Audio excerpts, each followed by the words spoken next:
m'appelle Antoine Formosa. Je suis né à Sfax, en Tunisie, en 1948. Dans notre famille, on était pêcheurs de père en fils. Mon grand-père était pêcheur. Il était d'origine sicilienne. Il est né à Tchac, plus exactement.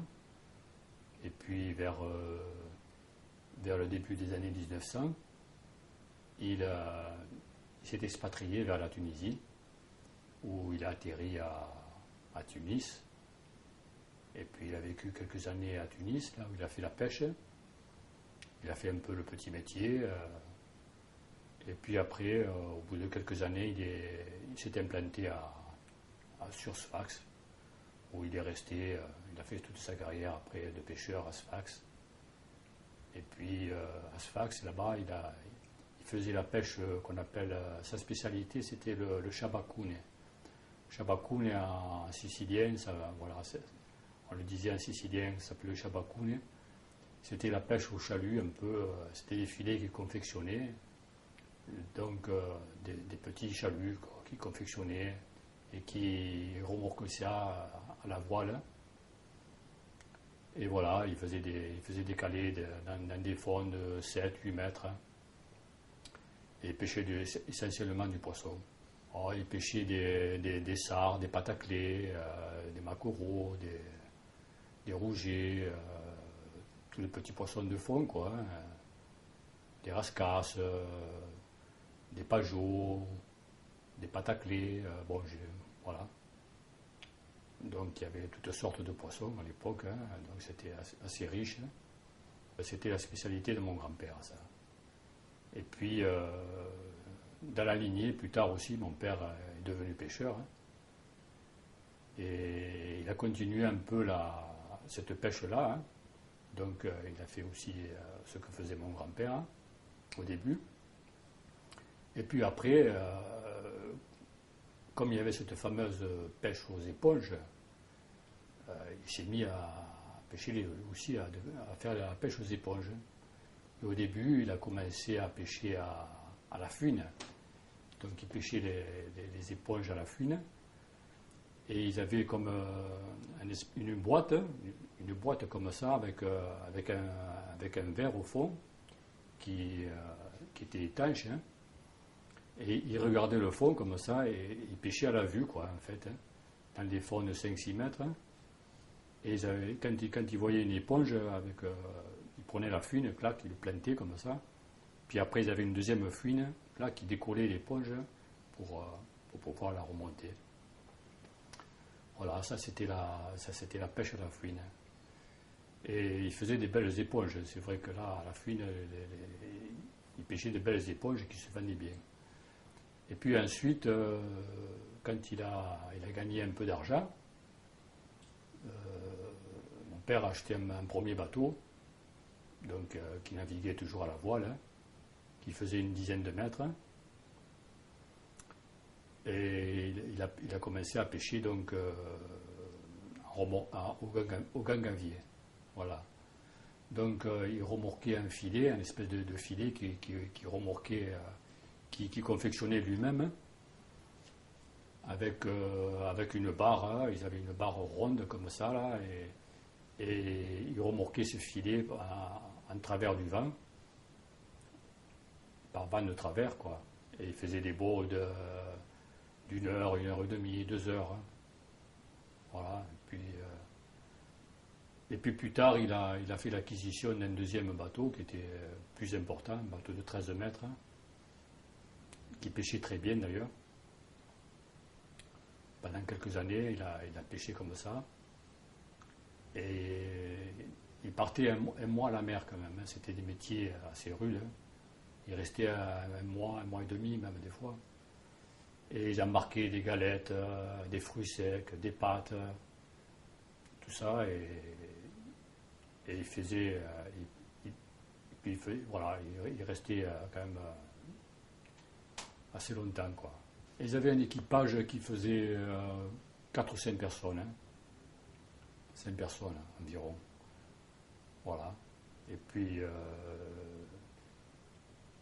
ils avaient, donc ils remorquaient pendant 1 heure et demie, et ils avaient des espèces de treuils, des treuils à manivelle, à main, quoi, hein, pour remonter les filets. Ils en avaient deux, un un peu sur l'arrière et l'autre un peu sur l'avant, de chaque côté du mât. Et quand ils remontaient le filet, bon, voilà, ils embarquaient à la fin, quand ils embarquaient le sac, ils attachaient le sac et montaient le sac au palan. Ils vidaient ce sac, puis après, les éponges, ils les laissaient reposer quand même pendant 24 heures, hein, pour qu'ils se ramollissent. Hein. Et après, une fois qu'ils étaient ramollis, ils les piétinaient pour qu'ils rejettent leur jus, qu'ils avaient une espèce de lait.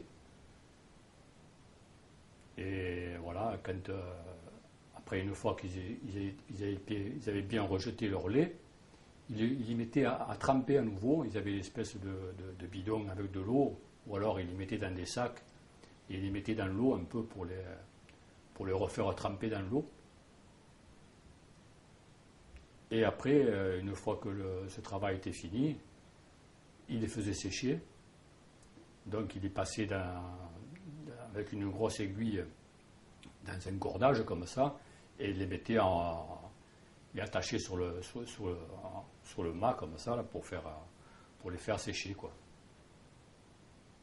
Et une fois qu'il était sec, après il les grattait un peu pour enlever une pellicule noire qu'ils avaient, quoi, hein, pour qu'ils soient propres, quoi. Hein. Et une fois secs, il les mettait en sac. Mais il fallait qu'ils soient bien secs. Donc il les mettait en sac, et ces sacs, il les mettait à l'avant du bateau. Hein. Il les stockait à l'avant du bateau, comme ça, et donc ça représentait beaucoup de travail, quoi. Ils travaillaient du matin au soir. Hein. Voilà, donc et quand il faisait mauvais temps, bon, ils allaient se mettre à l'abri derrière les îles de Kerkennah un peu. Ils essayaient d'avoir un peu quelques poissons pour compléter les repas, quoi. Hein. Donc voilà, et après dès qu'il refaisait beau, qu'il y avait un petit vent, ils ressortaient et ils pêchaient essentiellement. Lui, mon père, il pêchait un peu au sud des îles de Kerkennah, au large, hein, et au sud des îles de Kerkennah. Voilà, c'était le gisement le plus important qu'il y avait là. Et il pêchait dans les fonds de 15-20 mètres là. Voilà, ça c'était ce que faisait mon père. Hein. Cette pêche aux éponges, à l'époque, c'était une véritable. C'était quelque chose de fabuleux, quoi. Hein. Il y avait des Grecs qui faisaient ça. Il y avait près de 400 bateaux qui étaient armés par des amateurs grecs. Alors, parmi ceux-là, il y en avait qui pêchaient au scaphandrier, il y en avait qui pêchaient en apnée, d'autres à la fouine, comme j'ai expliqué. Et puis lui, mon père, après, il a pêché à l'aide ce qu'on appelle une gangave, quoi. Voilà, comme j'ai expliqué. Donc la pêche au scaphandrier, c'était une pêche qui était assez lucrative. Hein. Donc c'était surtout les Grecs qui le faisaient. Hein. Il y en avait qui pouvaient s'enrichir en quelques années si tout se passait bien pour eux, mais c'était une pêche qui était très dangereuse, hein, parce qu'ils utilisaient des scaphandriers qui étaient plus ou moins en bon état, qui rafistolaient eux-mêmes, hein, comme ils pouvaient. Et chaque année, il y en avait beaucoup qui périssaient noyés. Hein. Donc, soit parce qu'il y avait la pompe, une pompe à main avec une manivelle comme ça, là, et des fois la pompe elle tombait en panne, hein, ou des fois c'était le scaphandre qui prenait de l'eau, ou qui avait un malaise. Donc, chaque année, il y avait au moins 200 à 250 plongeurs qui se noyaient, quoi. Hein. Donc c'était très dangereux. Voilà. Donc sur la pêche en scaphandrier, c'était ça. Et après, ceux qui pêchaient en apnée, c'était dangereux aussi, mais un peu moins. Mais voilà, c'était plus difficile parce qu'il fallait qu'il plonge, il attrapait une pierre comme ça pour aller plus vite au fond. Et quand ils étaient au fond, ils pêchaient dans des fonds de 10-12 mètres, pas plus. Hein. Et voilà, des fois il ramenait une éponge, il en ramenait deux. Des fois il remontait sans rien. Alors c'était plus dur. Hein. Mais bon, l'éponge à l'époque, ça se vendait bien. Hein. Donc les pêcheurs, ils gagnaient bien leur vie. Hein. Il y en avait beaucoup qui faisaient ce travail-là. À l'époque, c'était un peu comme un Eldorado, quoi. Hein. Voilà, donc pendant quelques années, mon père, ça s'est bien passé pour lui, parce qu'il était venu, en quelque sorte, il avait un peu réussi. Donc il était devenu un petit armateur. Hein. Il avait 2 bateaux. Donc il y avait un qui était commandé par mon frère aîné, et puis un autre qui, à un moment donné, il avait mis un patron. Donc mon père, il n'allait plus à la mer, et il avait mis un patron. Il y avait un équipage, un patron qui était napolitain à l'époque, qui avait une 40aine d'années. Ça s'est bien passé pendant quelques années, et puis un beau jour, on est venu lui annoncer que malheureusement que son bateau avait coulé suite à un accident qui s'était passé de nuit, quoi. Donc c'était, semble-t-il, c'était un garde-côte qui les avait éperonnés, quoi. Donc comme c'est vrai que de nuit, eux, ils avaient qu'un petit fanal d'éclairage, donc des fois, bon, on le voyait, on ne le voyait pas. C'est vrai que voilà, donc il y a eu cet accident. Et donc les pêcheurs ont tous péri, quoi, sauf un. Il y avait un seul rescapé. Voilà, donc qui a expliqué ce qui s'était passé. Donc après ça, bon,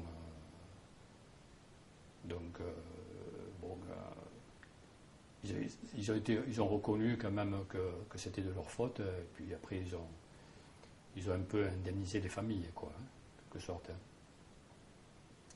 Donc, suite à cet événement, et puis aussi aux événements qui se passaient en Tunisie, quoi. Donc, on a été rapatriés en 1958. Donc, on est venu en France en 1958, où on a été accueillis à Marseille par de la famille qui était déjà à Marseille. Et puis de là, on est resté quelques jours à Marseille. Et puis de là, mon père avait choisi de s'implanter comme déjà de départ sur Sète, hein, parce que comme à Sète, il y avait une activité de pêche assez importante. Donc mon père avait choisi de s'orienter sur Sète. Hein. Donc une fois, voilà, donc mon père est reparti de zéro. Hein. Donc à Sète, il a travaillé avec des patrons pêcheurs à Sète. Il a fait un peu le chalut, il a fait le thon. Puis après, au bout de quelques années, quand il a gagné un peu d'argent, il s'est mis à faire le petit métier. Voilà, il a fait des pièces. Il a acheté une barquette. Alors quand il calait les pièces, il avait un petit canot. Des fois, quand c'était beau temps, il prenait ce petit canot qui remorquait. Et quand il est arrivé sur les lieux, il pêchait un peu du côté des Aresquiers. Hein. Il calait ses pièces avec le canot aux avirons, quoi. Donc, pour pas faire de bruit, tout ça et tout, à l'époque, c'était comme ça, quoi. Hein, il calait. Hein. Contrairement maintenant que les pêcheurs maintenant qui calent les pièces, les filets, ils sont déjà pré-embasés. Ils calent ça en un quart d'heure, 20 minutes, et calent des kilomètres de filets. Donc c'est complètement différent, quoi. Donc voilà.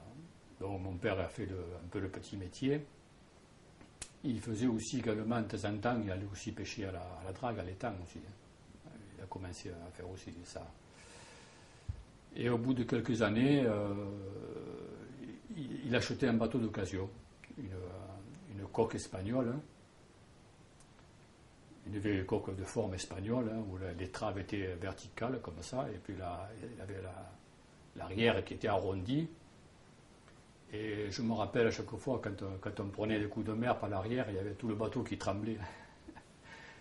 Enfin, bon, moi j'avais, à ce moment-là, j'avais 16 ans, 17 ans. J'avais aidé mon père à faire la peinture, l'entretien de ce bateau pour le remettre en état, pour le rafistoler. Et comme le moteur il valait plus rien, quoi, alors on a sorti le moteur et mon père, il a eu la bonne idée de mettre un moteur Berlier, pour ne pas les citer. Mais avec ce moteur, bon, la plupart du temps, on était souvent en panne, donc on avait perdu de l'argent.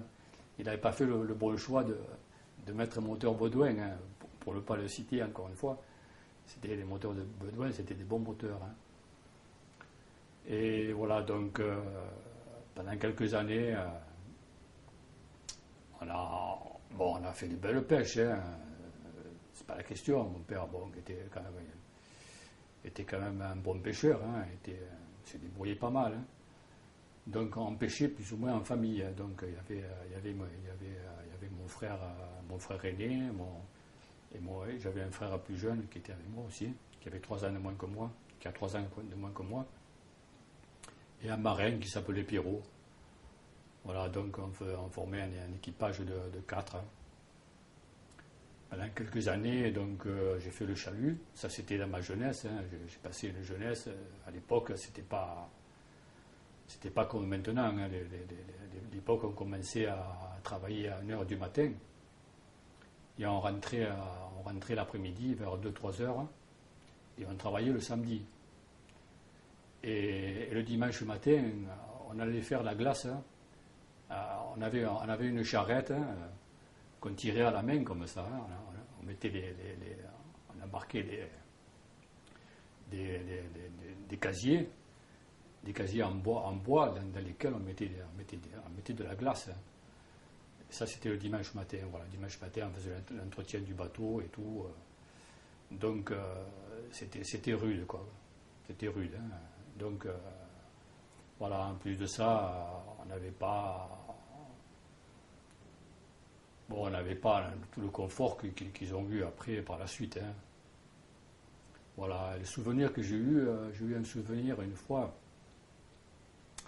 que ça m'avait marqué. Alors, un jour, on s'est pris un coup de mauvais temps, alors quelque chose d'impressionnant. Ça m'a marqué toute ma vie, ça. Et là, c'était un jour, on était sortis, c'était beau temps, calme plat, et on est allé au Capellanier. Capellanier, voilà, c'était un endroit qui était propre, le fond était propre, donc on remorquait sans trop de risques. Et on avait fait une heure et quart de route sur le sud-sud-est, quoi. Donc on se trouvait au Capellanier. Et on a jeté le filet, on a calé, tout ça. Et au bout d'un quart d'heure, 20 minutes, il s'est levé un vent. Mais alors, c'était impressionnant. Une fumée. Il y avait une fumée sur l'eau. Et alors, vite, on a mis à bord comme on a pu, le plus vite possible. Avec ce vent, c'était pas évident parce qu'on avait la manœuvre. À cette époque-là, on avait tous des mâts, on n'avait pas des portiques comme il s'est fait après, quoi. Donc on a mis à bord. C'était difficile, quoi, pour mettre à bord. Donc on a fait comme on a pu le plus vite possible. Et on est rentré. On est rentré doucement. Le vent se levait, il y avait une fumée sur l'eau. On ne voyait plus rien. À l'époque, on avait ces casiers en bois, là, qui pesaient 1 tonne, et quand ils étaient mouillés surtout. Et avec le vent qu'il y avait, sur le pont, ils s'envolaient comme des fétus de paille, pour dire la puissance du vent qu'il y avait. Il devait y avoir au moins force 12, facile. Donc on est rentré doucement au port. On s'est dit, mauvaise baraque là, on ne sait pas si, ce coup-ci, on ne sait pas si on va se la faire.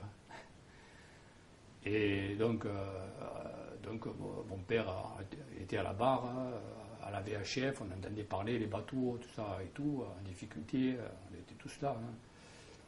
Et il y en avait qui étaient rentrés dans le port avec tout le filet, qu'ils n'avaient pas pu mettre à bord. Hein. Donc il y en avait qui avaient le mât cassé, il y en avait qui avaient les cabines qui étaient à moitié arrachées.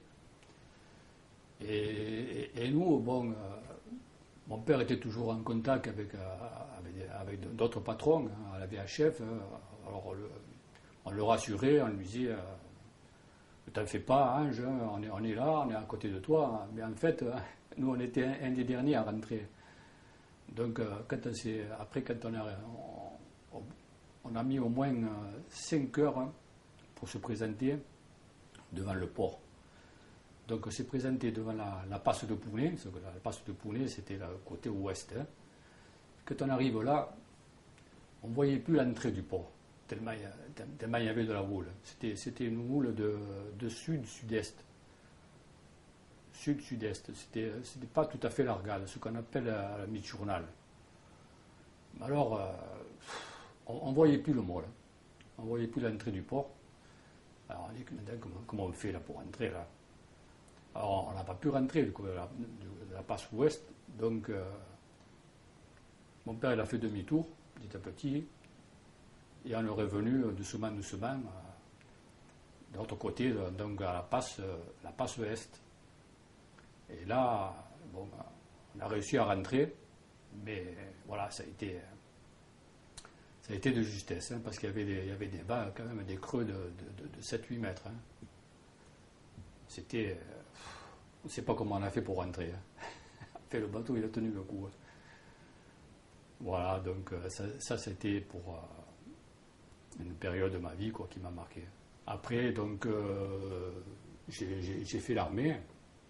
Bon, j'avais 19 ans. Ça, c'était en 68. 68-69, j'ai fait l'armée. Et puis de là, après l'armée, de nouveau, je suis venu, donc j'ai fait un peu le chalut avec mon père. Hein. Ce chalutier qui s'appelait Jeanne la Lorraine. Hein. Donc j'ai fait le chalut pendant 1 an environ. Et puis après, j'en avais marre, parce que cette vie, bon, plus en plus, j'allais bientôt me marier. Donc je ne voulais pas faire cette vie. Donc j'ai fait déjà une jeunesse déjà assez rude, donc j'ai voulu m'orienter un peu, me mettre à mon compte, quoi. Hein. Donc comme mon père il avait une petite barquette là où on avait fait un petit peu le lamparo, hein. Donc j'ai récupéré une barquette de lumière qu'il avait, qui faisait 5 mètres ou 5 mètres 50 je crois.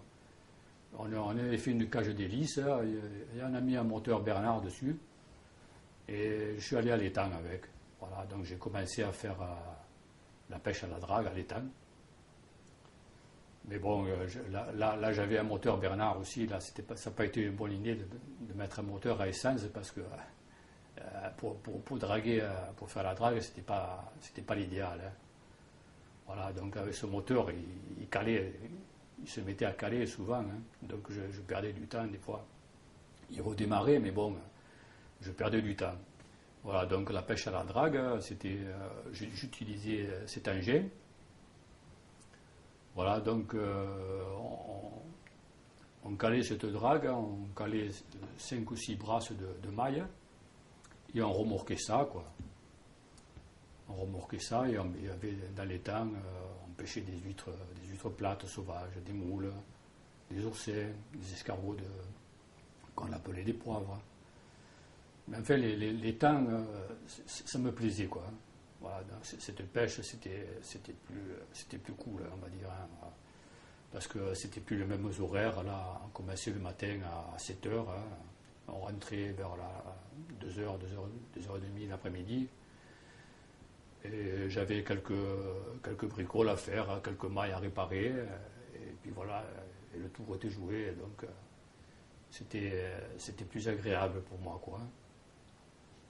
Voilà, mais ça c'était donc de septembre, on faisait cette pêche à la drague de septembre à fin mars.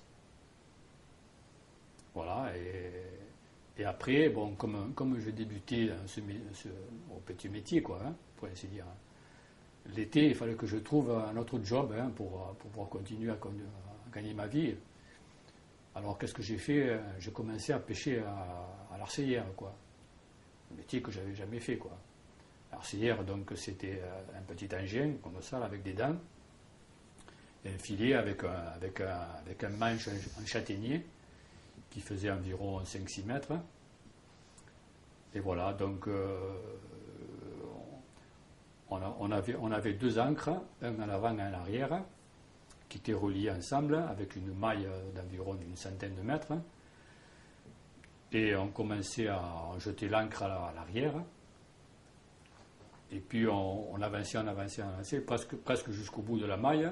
On laissait quand même un peu de mou et on jetait l'ancre après à l'avant. Comme ça, et après on se réglait, on tendait les mailles pour que le bateau ne bouge plus, quoi. Et après, voilà, je pêchais l'arcéière, je jetais mon arcéière comme ça, et je grattais comme ça. Alors je faisais, c'était pas ma spécialité, hein, tant plus que le bateau, c'était pas des barquettes, c'était pas tellement adapté pour faire ça, quoi.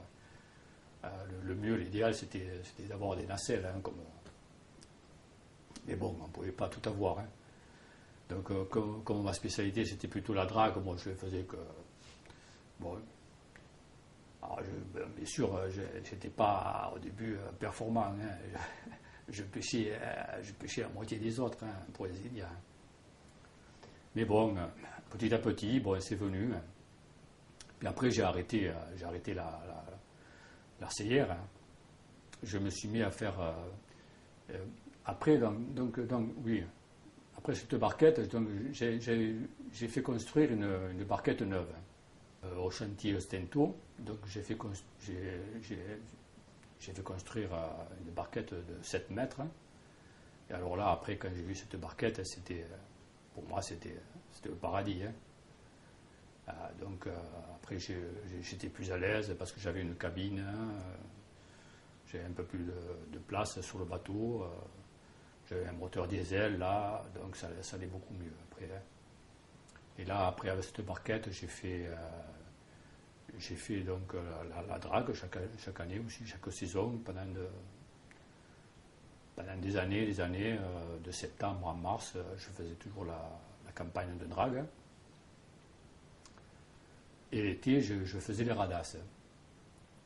Alors la pêche aux radasses, voilà, c'est la pêche aux escargots de mer, qui s'appelle le murex, et on le pêchait avec du filet fin, comme ça, c'était du vieux filet de Lamparo, qu'on confectionnait nous-mêmes. Hein. Donc on rentrait des mailles, c'était des filets qui avaient... il y avait un fond qu'ils avaient une profondeur de lit de 16 brasses, environ 15-16 brasses, et... on l'armait à maille ouverte comme ça, là. On rentrait les mailles, puis on l'armait sur ce filet, là, voilà. On rentrait des mailles fines comme ça, là, avec les petites aiguilles et du fil fin. On les rentrait dans chaque maille comme ça, sur un bout de filet qui faisait environ... Après, on mettait une chaînette, là, comme ça, tout le long. Et voilà, donc on armait ces radasses comme ça. On avait des barres On avait des barres de 4 mètres. Hein. On avait 2 barres de 4 mètres, une de chaque côté du bateau. Et donc on mettait 3 radasses par barre.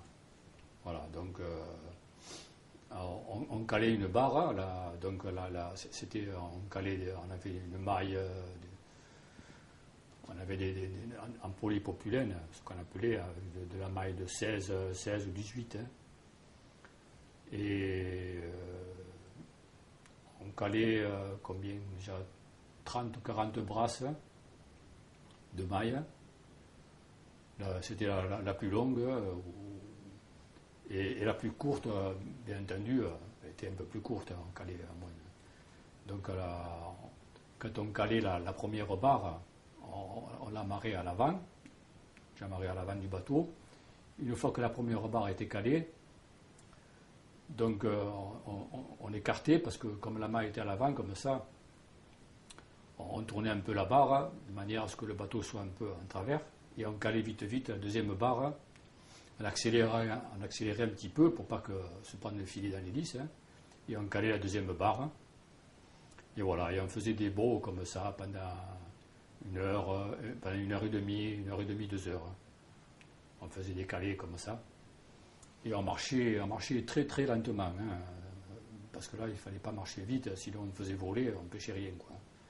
Donc il fallait régler vraiment la vitesse du bateau très précisément, quoi. Il fallait avoir... bon, au début, je n'avais pas d'expérience, mais au bout de quelques temps, quand j'ai acquis un peu d'expérience, bon, après on savait exactement la longueur qu'il fallait larguer, à quelle vitesse il fallait marcher. Mais c'était un travail qui était plaisant aussi. Le plus difficile, après, c'était de démailler. C'était de démailler tous ces escargots, après, parce qu'au bout d'une heure et demie, quand on mettait à bord, on avait un petit treuil, on avait un petit guindeau, et avec une poulie sur le bord, comme ça, et on virait la barre, comme ça. Quand elle arrivait à bord, comme ça, on accrochait la patte doigt, on la mettait à bord, et on décrochait les mousquetons des radasses, hein, et on mettait les radasses à bord, on les mettait une par une, hein. On faisait des tas comme ça, de chaque côté du bateau, et puis on faisait comme ça deux cales, hein, 1h30, 2 heures, hein, et puis on rentrait pour démailler. Quand il faisait beau, on commençait à deuxième cale, on pouvait commencer à démailler déjà. J'avais un mât qui faisait 5 mètres, hein, avec une barre en bois, un morceau de bois comme ça, là, qu'on levait, on accrochait les radasses et on démaillait à la mer aussi, hein, avant d'arriver à terre, quoi. Mais j'ai fait un peu les pièces, hein. Je connais des pièces avec mon frère aîné, là. Mon frère aîné, on travaillait souvent ensemble, hein, on travaillait, on était conserve, hein, voilà, on disait ça quand on travaillait à 2 bateaux. Donc voilà, on allait pêcher. Quand il faisait des coups de mer, alors on avait des pièces, hein, pour le sard. C'était des voiles, hein, des voiles de 6 mètres. Hein. Et donc, on avait, comme à l'époque, il se pêchait des sards, il y avait pas mal de sards. Donc, on avait fait ça, on avait préparé des pièces, on avait plusieurs pièces comme ça, qu'on calait, on partait ensemble là, sur un seul bateau, là. Soit sur le bateau de mon frère, soit sur le mien. On embarquait les pièces et on allait caler aux aresquiers. Après les coups de mer, des fois au mois de novembre, décembre, des fois il y avait souvent des coups de mer comme ça. Et on était nombreux, hein, à faire ce travail-là. Mais enfin, nous, ce n'était pas notre spécialité, on le faisait occasionnellement comme ça. Et effectivement, on a fait des jolies pêches de sard. Hein. Des fois, il y en a, enfin, 100, 150, 200 kilos, des fois, là, ça nous arrivait. Bon, des fois, on pêchait pas grand-chose aussi. Hein, c'était pas... J'ai fait aussi la pêche au palangre, à Congres. Ça, c'était en 75. Hein. En 75, il y a eu, dans les temps, il y a eu une grosse malague. Hein. La malague, c'est quand il fait des grosses chaleurs et que dans les temps, il y avait tout qui était mort. Hein. Il n'y avait plus d'huîtres, il n'y avait plus rien, quoi. Donc, à un moment donné, il fallait bien faire quelque chose. Donc, je me suis mis à faire la pêche au palangre à Congres, quoi. Et je me suis mis à pêcher les congres. Hein.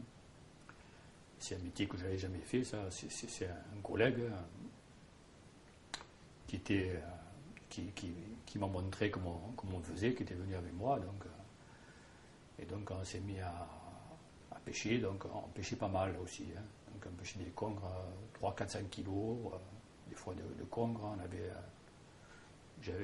avait confectionné une espèce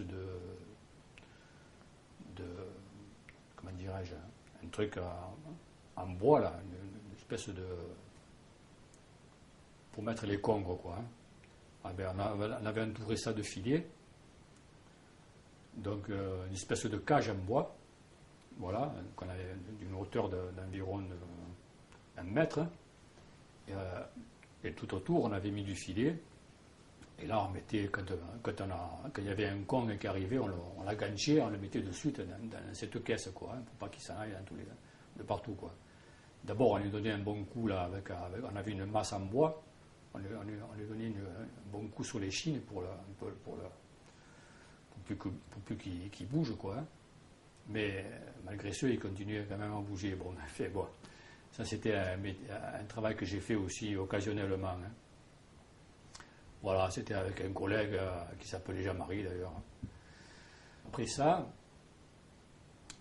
donc, en fin de carrière, donc, j'ai fait... après, j'ai eu une vedette. J'ai acheté une vedette d'occasion. Ça, c'était dans les années 90. Voilà. Donc, je voyais que ça évoluait. Il y en avait qui pêchaient à ce qu'on appelle la barre. Hein. Qui pêchaient les escargots de mer à la barre. Donc, la pêche au radar, ça se perdait un peu. C'était un peu... donc, je me suis orienté un peu sur cette pêche. Donc, j'ai acheté une vieille coque, enfin une coque en plastique, pas une vieille coque, c'était une coque qui avait 2 ans. Hein. Donc, je l'ai acheté à un pêcheur qui était de Carnon. Et c'était une vedette sillage que j'ai nommée Zéphyr. Je l'ai fait prolonger, cette vedette. Donc, elle faisait 9 mètres, et après 9 mètres 50. Je l'ai fait prolonger, après elle faisait 10 mètres 50. Voilà, je l'ai fait un peu prolonger, et j'ai mis un moteur neuf, diesel. Là, j'ai mis un bon moteur, pour ne pas me tromper, hein, parce que là, il ne faut pas se tromper. Donc, à l'expérience, je me suis dit, je ne veux pas me faire avoir, je vais mettre un bon moteur pour ne pas être emmerdé, quoi. Donc j'ai mis un moteur Nani diesel, pour ne pas le citer, Mercedes. Et puis, effectivement, c'était un bon moteur. Voilà. Donc, au début, bon, tout le monde me disait, ben, alors j'avais installé un portique, une treuille. Il y avait une treuille à câble.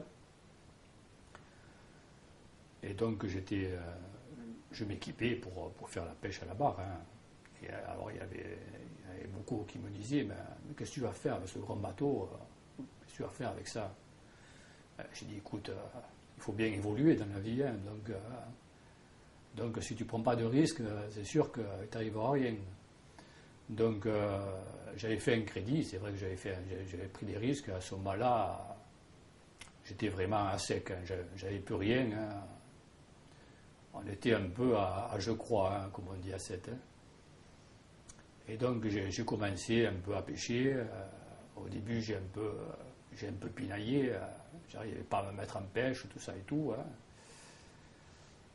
Et puis après, bon, il y a un collègue qui m'a un peu conseillé. Il m'a dit, tu vois,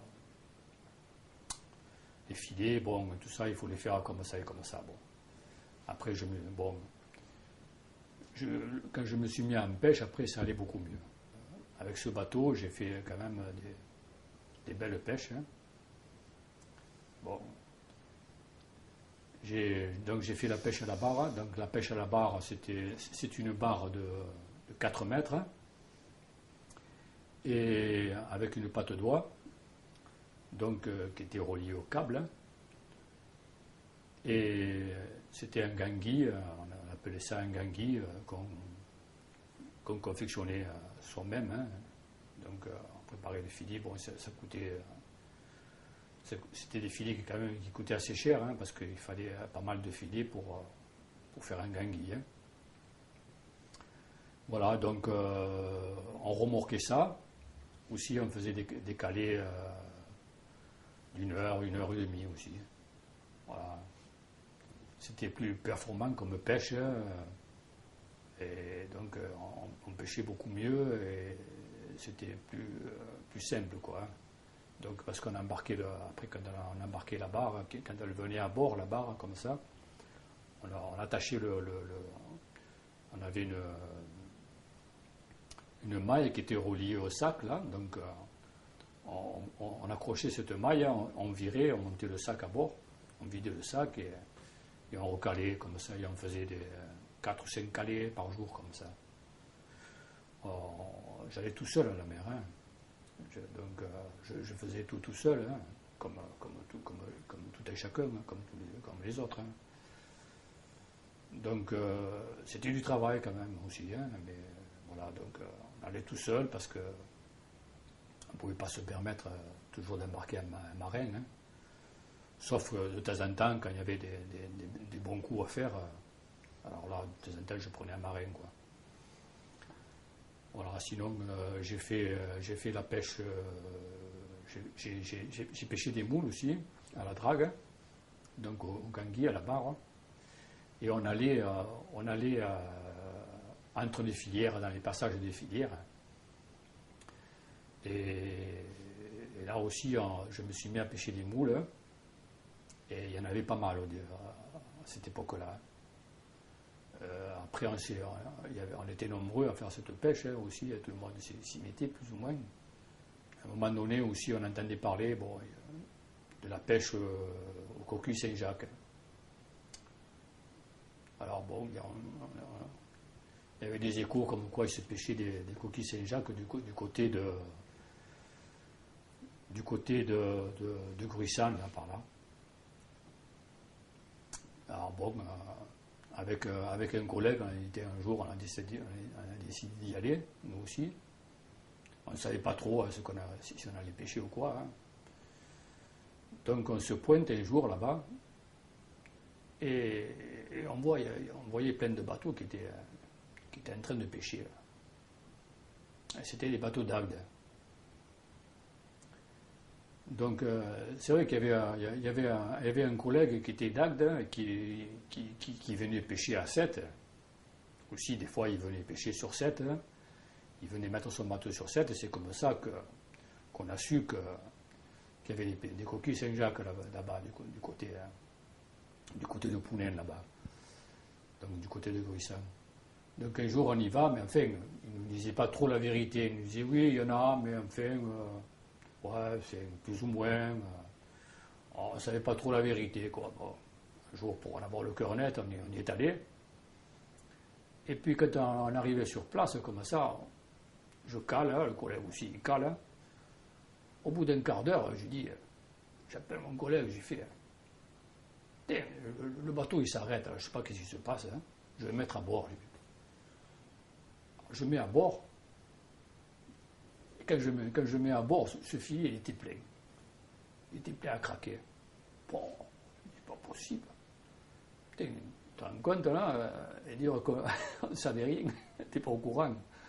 On a mis donc j'ai mis ce saccade à bord, c'était incroyable. Hein. C'était une pêche miraculeuse, quoi. Hein. J'avais jamais vu ça. Hein.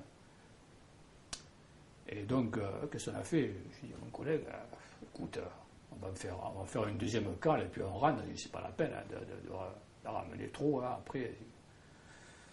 Donc on a fait 2 cales et on est rentré. Voilà, et on avait fait une jolie pêche. Hein. Et voilà, pendant un mois, un ou 2 mois, on a pêché comme ça au coquille Saint-Jacques. Hein. Et puis après, il y en a qui l'ont su, forcément, hein, parce que, bon, à force de nous voir pêcher, hein, il y en a qui l'ont su. Et tous les bateaux sont venus. Tous les bateaux de 7 ont commencé à venir. Il y en avait qui nous avaient épiés, qui nous avaient suivis. Donc, mais bon, on s'est dit, bon, tant pis, hein, ils viennent, hein, après tout. Hein. Il faut que tout le monde mange un morceau aussi. Hein, bon, c'est ça, c'est la pêche. Hein. Donc, voilà, donc après, il y a presque tous les bateaux de 7 qui sont venus. Un beau jour, on était toute une flopée de bateaux là-bas. Et puis après, les pêcheurs de là-bas, ils n'étaient pas contents. ils ont porté plainte, quoi. Bon, après, les gendarmes maritimes sont venus. Après, bon, on est tous partis, quoi. On s'est sauvés, quoi.